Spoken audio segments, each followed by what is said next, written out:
mentor is someone who unlocks potential. They build and uplift. More times than not, they enter into our lives without acknowledgement and exit without demanding applause.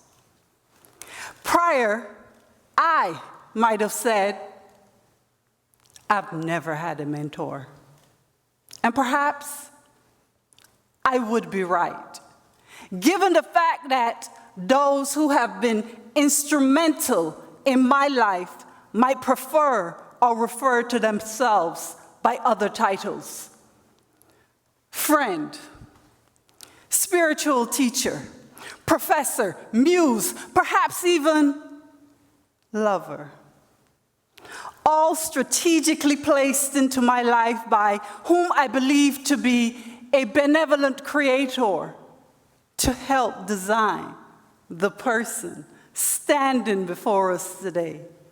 A compilation of mentorship and the journey. Having never given the idea of a mentor great consideration, I had to delve deep into my sanctum sanctorum, that is my spiritual center, my mind palace. Yet, I still pondered. What could I say about the dynamics betwixt the mentor and the protege? Yes, I said betwixt, because as I contemplated, one name kept rising to the surface like cream. Apparently, my subconscious mind had made an unconscious decision about a conscious desire. Hence, allow me to regale with the tale of my high school literary teacher.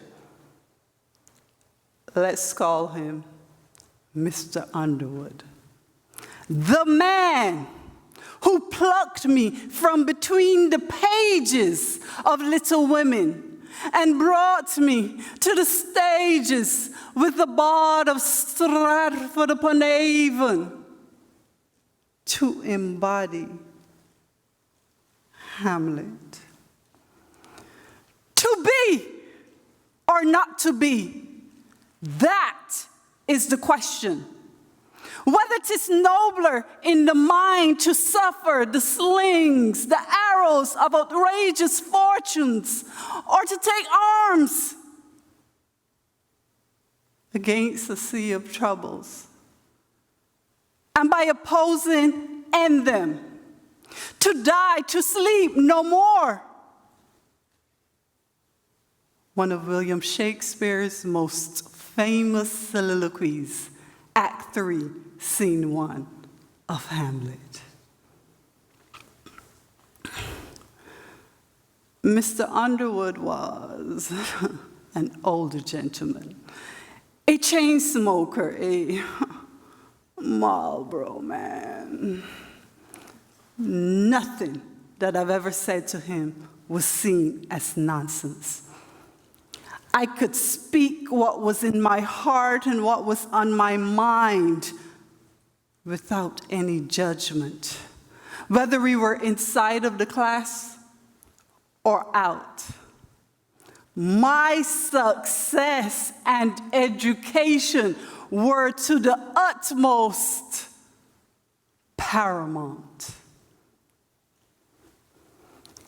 Mr. Underwood had the ability to either mirror my sentiments, or he would take them, reshape, reframe, hand them back over for me to do as I deemed fit. Mr. Underwood was not a handsome man. He was no Sidney Poitier or that classical Prince Charming. But to me, he was the father figure that I needed, a source of perpetual information, an excellent guide, whereby I would dub him sire, as it was so very Shakespearean.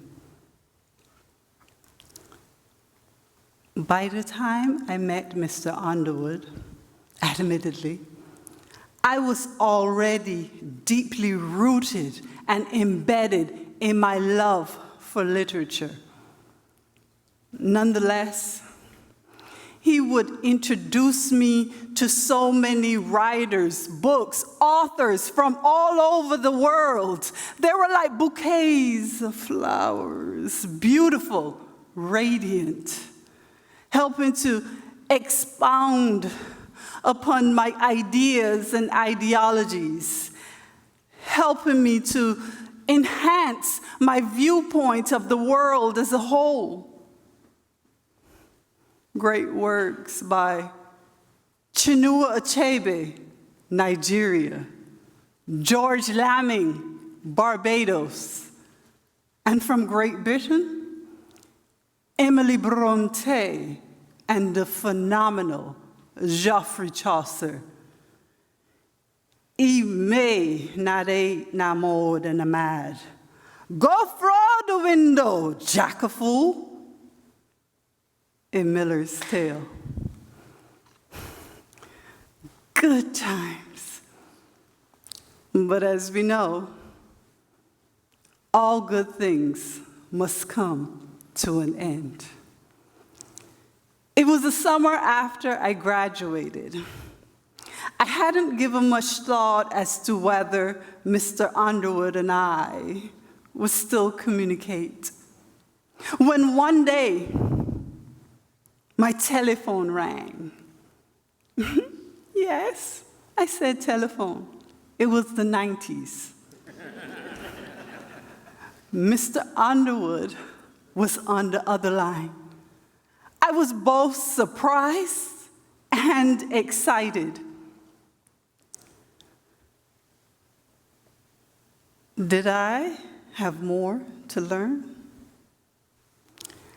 Just as I was about to start reminiscing about all of the great works and conversations that we shared, Mr. Underwood interjected by beginning to profess his love for me. With the whole scheme worked out for a life he had planned for us together. The mentor was convoluting the relationship with the protege.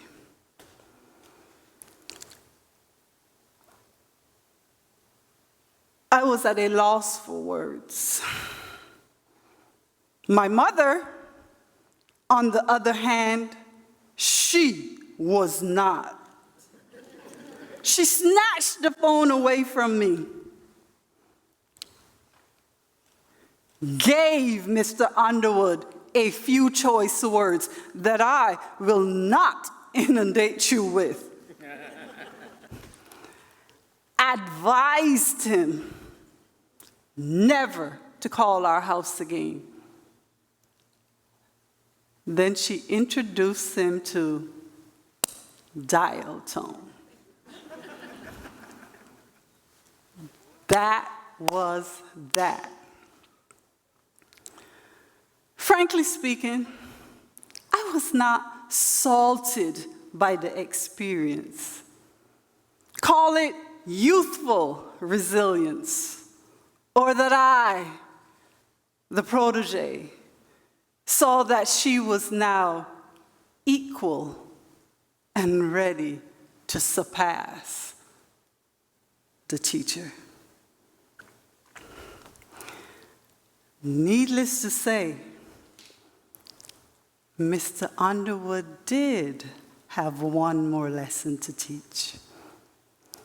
And it was, sometimes a mentor is not a perfect person. In actuality, they are both human and flawed. Having fulfilled his purpose, I would be remiss if I did not quote the words of singer Lulu whilst posing the question, how do I thank someone who has taken me from crayons to perfume?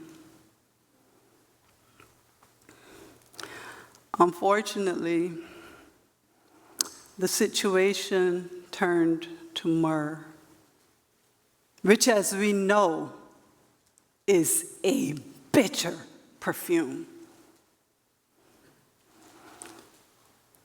Mr. Underwood will always have my gratitude. But as for the girl, I say, to her, yes. To me,